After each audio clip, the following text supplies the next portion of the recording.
Bonjour à toutes, bonjour à tous, bienvenue dans cette vidéo que je voulais discuter un peu avec vous aujourd'hui. C'est discuter du choix du nouveau boîtier que vous voulez acheter. Alors comme vous le savez sur cette chaîne, le matériel c'est vraiment pas le centre d'intérêt. Le centre d'intérêt pour moi, c'est surtout qu'est-ce que l'on fait de son matériel. Donc on va commencer, je suis débutant. Je veux choisir un boîtier, et ben je dirais que justement le boîtier c'est vraiment pas ce qui est important. J'avais déjà eu l'occasion de faire une vidéo, je vous remets le lien ici dans la description. Mais pour moi ce qui est important c'est surtout de placer son argent dans les lentilles, dans les objectifs, parce que c'est eux qui vont vous permettre de pouvoir composer vos images et de donner quelque chose de différent à votre image. Les boîtiers maintenant, les entrées de gamme sur le marché sont facilement entre 12 et 20 mégapixels. Donc vous avez déjà tout ce que vous valez au niveau de la résolution. Et puis je dirais qu'à partir du moment où vous avez un mode priorité diaphragme, priorité vitesse, forcément automatique, manuel, vous avez toutes les cartes en main pour commencer dans la photographie. Donc ne cherchez pas des boîtiers trop complexes. Je me rappelle mes tout premiers boîtiers qui étaient pourtant des boîtiers de base, avaient déjà tout un tas de fonctions, et très honnêtement au début j'en ai utilisé quasiment aucune de ces fonctions là parce que je prenais de la photo, je me concentrais sur mes réglages, je me concentrais sur ma composition. Donc vraiment avoir les fonctions de base, avoir un boîtier avec une bonne résolution et puis des lentilles qui ont une bonne définition et un bon piqué, je pense que c'est vraiment la première chose à avoir. Donc quand vous choisissez de débuter, prenez un boîtier, je dirais, universel, de base. C'est ce qu'il y a pour moi de plus important. Même si on va parler de matériel, on va quand même prendre des images. Donc vous voyez, je suis sur le côté d'un petit ruisseau. Alors j'ai des conditions météo qui sont assez changeantes. On va se mettre en position et là on est typiquement, vous voyez, sur ces photos que lorsqu'on débute, on a envie de prendre, on a un petit ruisseau, on a du vert, on a des contrastes dans les couleurs, on attend juste un petit peu la lumière. Donc là, on est vraiment sur fabriquer sa composition, rien de sensationnel. On va pouvoir mettre à 24 mm, on va avoir de la bonne profondeur de champ du début jusqu'à la fin, on est dans des conditions simples. Donc franchement, il n'y a pas besoin cette fois-ci d'avoir un boîtier super performant. Et on va pouvoir prendre une belle photo. Le soleil revient, donc je vais me mettre en position.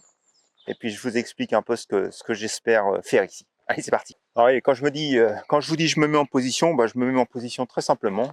Mon appareil photo, j'ai même pas sorti le pied. Je me mets dans ces conditions où je suis finalement débutant. J'ai pas forcément le matériel, donc on oublie que mon boîtier aujourd'hui c'est plus forcément un boîtier de débutant. Mais ce que je voulais dire par là, quand je prends une photo que je suis débutant, et je pense aux choses de base. C'est le diaphragme, la vitesse et la sensibilité. La sensibilité, vous êtes débutant, vous pouvez quelque part oublier, c'est surtout sur le diaphragme et puis la vitesse qu'il va falloir se concentrer. Donc je choisis, puisque je suis débutant, soit le mode tout automatique, et puis je vais prendre ma photo, soit j'essaye déjà d'évoluer un petit peu plus dans mon image, et je regarde ma composition. Et donc ici, j'ai déjà commencé à vous donner un peu quelques idées de ce qu'il va falloir faire attention sur cette image, c'est la profondeur de champ. Donc du coup, la profondeur de champ, c'est lié au diaphragme, donc je vais essayer de me mettre sur la priorité diaphragme. Voilà. Et donc, je vais choisir mon diaphragme. Donc, je vais d'abord composer. Donc, l'intérêt aussi d'avoir un téléobjectif. Donc, ici, je suis avec le 24-70. Je vais faire ma composition. Je vais avoir ma focale. Je vais regarder ma focale. Et donc, je vais regarder ce que je dois mettre comme diaphragme pour avoir une bonne profondeur de champ entre mon premier plan et puis le dernier plan. Donc là, je vais me mettre en position. Donc, la première chose à faire, donc je vais vous montrer, tac, ici, je vais passer sur le format vidéo. Alors je vais essayer de descendre sans glisser parce que j'ai l'impression que ça doit s'enfoncer un peu. On va essayer aussi de pas trop piétiner les fleurs ou du moins la végétation. Donc voilà, vous avez plusieurs façons. Donc on peut commencer avec le grand angle. On va essayer aussi de regarder un peu sur la hauteur comme on fait. Alors vous voyez ici, là j'ai beaucoup de ciel, donc ça va pas forcément m'intéresser. Moins de ciel, ça peut être sympa. Je suis en paysage, je peux aussi imaginer quelque chose de beaucoup plus portrait. Et puis je peux aussi imaginer de descendre un petit peu plus. Donc je vais prendre ma première image. Donc ma première image, je vais la prendre quelque part ici, comme ça, donc en format portrait. Et donc je vais regarder maintenant mes réglages. Donc je suis au 28 mm. Donc je suis au 28 mm. Donc du coup je vais pouvoir faire un diaphragme, puisque mon premier plan, je vais le mettre quelque chose comme 2 mètres devant moi, donc avec un diaphragme de f10, f11. Je vais être suffisant pour avoir une bonne profondeur de champ jusqu'au fond. L'appareil photo, puisque je suis en priorité diaphragme, va sélectionner la vitesse lui-même. Et c'est parti pour l'image. Alors du coup, je prends l'image, je regarde ça à l'écran. Et c'est parti.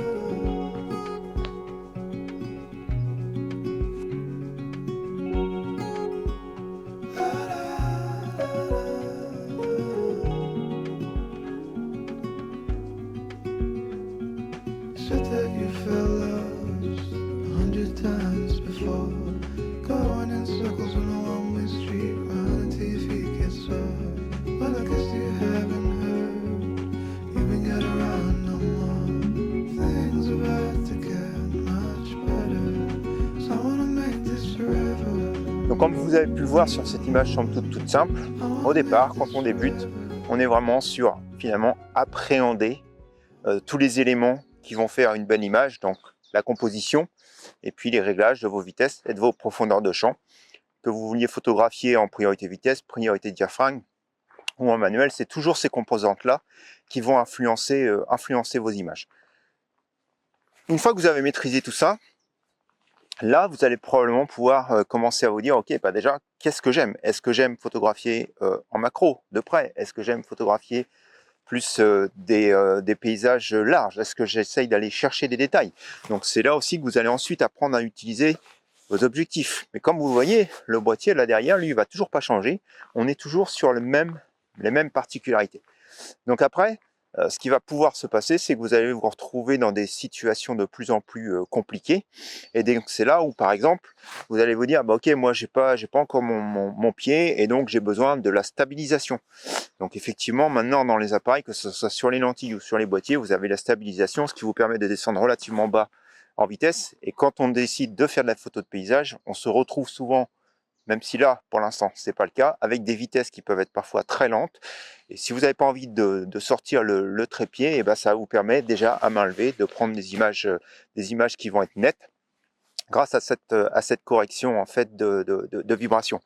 Donc plus vous allez monter ensuite dans les boîtiers, plus effectivement c'est une option que vous allez trouver de base, et c'est une option qui pour moi je trouve intéressante parce qu'en fait elle permet de répondre à certaines situations d'urgence, on va dire, tout en ayant finalement des bonnes vitesses en se stabilisant, et donc ça vous permet vraiment dans des situations compliquées de faire une image qui va être nette et qui va être acceptable.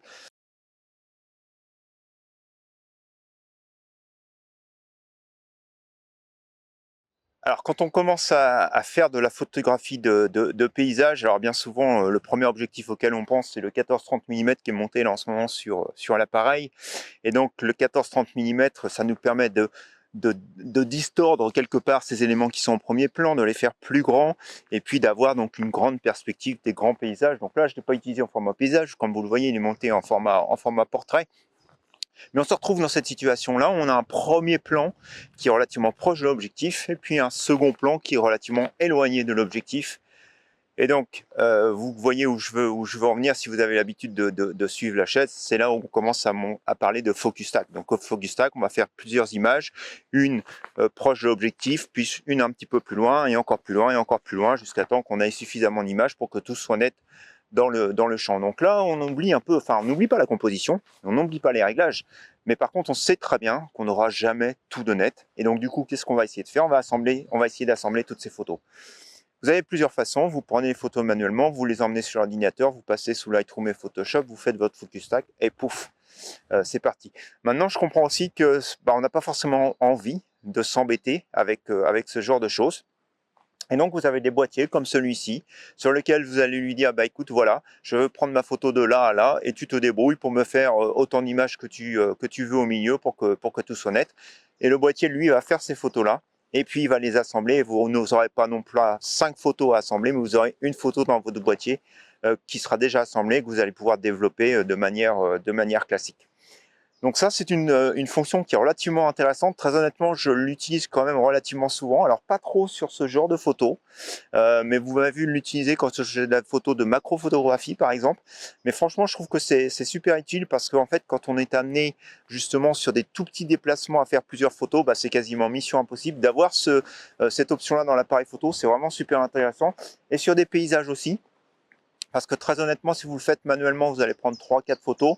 Bon, c'est rare que malgré tout, vous n'ayez pas assez pour faire le focus stack, mais là, c'est lui qui va se débrouiller, il va vous faire les photos, il va les assembler, et donc il y en aura autant qu'il voudra, mais ça sera assemblé en une seule photo, et tout ça va être géré par l'appareil photo, et je trouve ça, c'est plutôt intéressant. Alors forcément, dès qu'on commence à rentrer dans ces options-là, c'est des options qui sont un petit peu plus, des boîtiers qui sont un petit peu plus chers, mais c'est clairement une option que j'utilise relativement souvent lorsque je prends des photos, donc en photo de paysage, et que je trouve intéressante. On va prendre la photo, on la regarde à l'écran, et puis après on passe sur un autre endroit, un autre sujet, une autre discussion. Allez, c'est parti.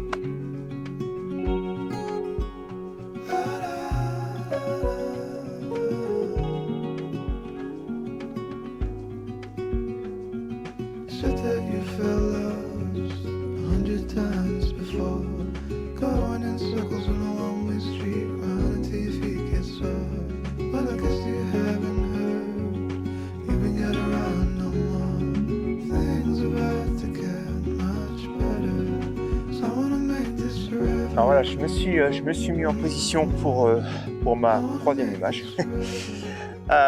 Comme vous voyez, j'ai sorti le 70-200 mm. Je suis presque au 100 mm, je pense. Et donc là, je vais aller chercher un détail du paysage loin. Donc ce détail du paysage, je vais vous montrer à l'écran ce que je suis en train de filmer, de photographier.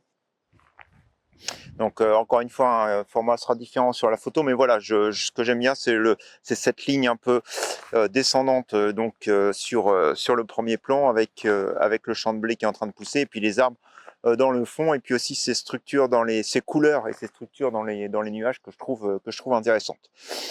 Je vais pas m'attarder sur les réglages. Juste pour vous dire, donc mon but, ça va être de prendre un diaphragme relativement ouvert pour avoir une faible profondeur de champ avec la mise au point qui est dans le fond, et donc le champ au début qui va être vert mais qui va être légèrement flou pour aller jusque dans le fond avec les arbres et les nuages que je trouve beaucoup plus intéressants pour ma composition. Et j'ai essayé justement d'avoir le vert sur, on va dire, un tiers plutôt bas, et puis tout le reste sur le haut de mon image. Donc voilà pour la composition. Maintenant, ce que je voulais dire, quelque chose que je trouve super intéressant, et donc c'est cette question qui va revenir souvent quand on est sur le choix du boîtier, c'est est-ce que je dois être sans miroir ou est-ce que je dois être avec miroir? Alors comme vous le voyez, donc moi je suis sans miroir. Donc sans miroir, ça veut dire quoi? Ça veut dire que si je retire mon objectif, je suis directement sur le capteur, il n'y a pas le miroir devant qui est là en fait pour me donner la visibilité sur l'image, et qui va se lever au moment où on va prendre l'image pour retomber ensuite derrière. Alors pour moi, je suis passé au sans miroir, deux raisons. La première, c'est le poids, parce que le boîtier va être beaucoup plus léger. Mais aussi la seconde, que je trouve pour moi super intéressante sur le miroir, c'est le fait que quand je prends l'image, quand je bouge mon diaphragme, quand je bouge ma vitesse, je vois exactement l'impact que ça va avoir sur mon exposition de mon image. Alors, si vous regardez sur l'écran derrière, autant vous dire que c'est peine perdue, parce que même si on voit effectivement que l'image est surexposée ou sous-exposée, c'est quand même difficile de le dire s'il y a un exposé. Donc ça, je trouve que c'est l'avantage, c'est quand en plus vous pouvez voir tout ça dans l'œilleton, c'est ce qui se passe ici. Donc je prends ma photo, on va dire à l'ancienne, je regarde ce qui se passe, et donc quand je prends ma photo et quand je bouge ici avec mes curseurs, je vois si je suis surexposé ou sous-exposé, et donc je peux estimer mon exposition, quelque chose que vous n'allez pas pouvoir faire quand vous avez une caméra avec le miroir, parce que le miroir, en fait, lui ne tient pas compte de vos réglages. Il vous montre ce qu'il est en train de voir là actuellement, et donc il ne tient pas compte des réglages de l'appareil photo. Donc, du coup, ça c'est vraiment pour moi quelque chose de super intéressant sur le sans miroir. Maintenant, il y a une autre manière de contrer quelque part un peu ça, si vous êtes avec le miroir, c'est que l'histogramme puisse être affiché sur votre écran. Si votre histogramme est affiché dans une condition comme celui-ci, eh ben vous allez voir que mon histogramme il est surexposé, il est sous-exposé. Vous allez voir sur la partie droite si j'ai vraiment des hautes lumières. Et donc en fait, vous allez pouvoir corriger, et donc vous allez pouvoir naturellement exposer correctement votre image. Alors, beaucoup de débats sur l'utilisation de l'histogramme, et c'est vraiment pas le but là aujourd'hui. L'histogramme, entre est-ce qu'il représente vraiment mon photo RAW ou l'histogramme du JPEG, c'est toujours la même question. Le but c'est pas ça, est-ce que mon histogramme est parfait, c'est est-ce que mon histogramme peut me dire si oui ou non j'ai des hautes lumières qui sont surexposées. Donc pour moi ça c'est le plus important dans cette utilisation de l'histogramme. Donc du coup, Pour répondre à la question avec miroir ou sans miroir, je sais pas, hormis le poids, je dirais que c'est vraiment la différence principale, parce qu'après toutes les autres options, vous allez pouvoir le composter d'une autre manière avec votre appareil photo. Donc je prends l'image et puis je crois qu'on va tranquillement retourner vers la voiture pour la conclusion de cette vidéo.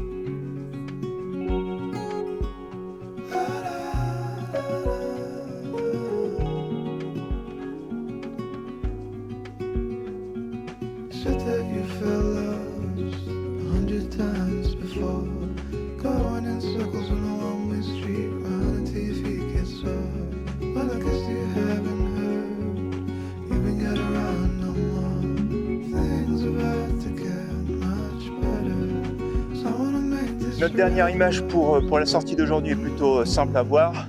L'arbre vert, le bosquet de fleurs blanches sur le côté.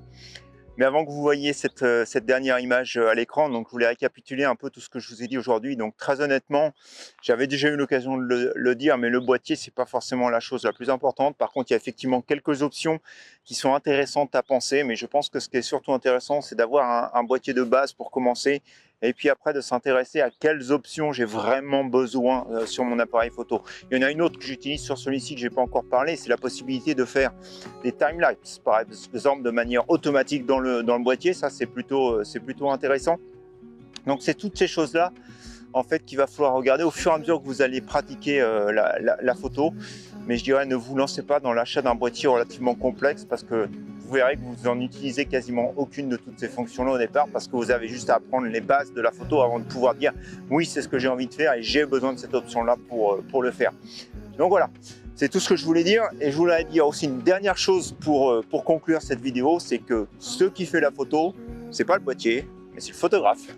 Donc pensez-y aussi, je pense que c'est beaucoup plus important de s'entraîner à la fois d'utiliser son matériel et de prendre des photos et de sortir, que d'avoir un boîtier super performant.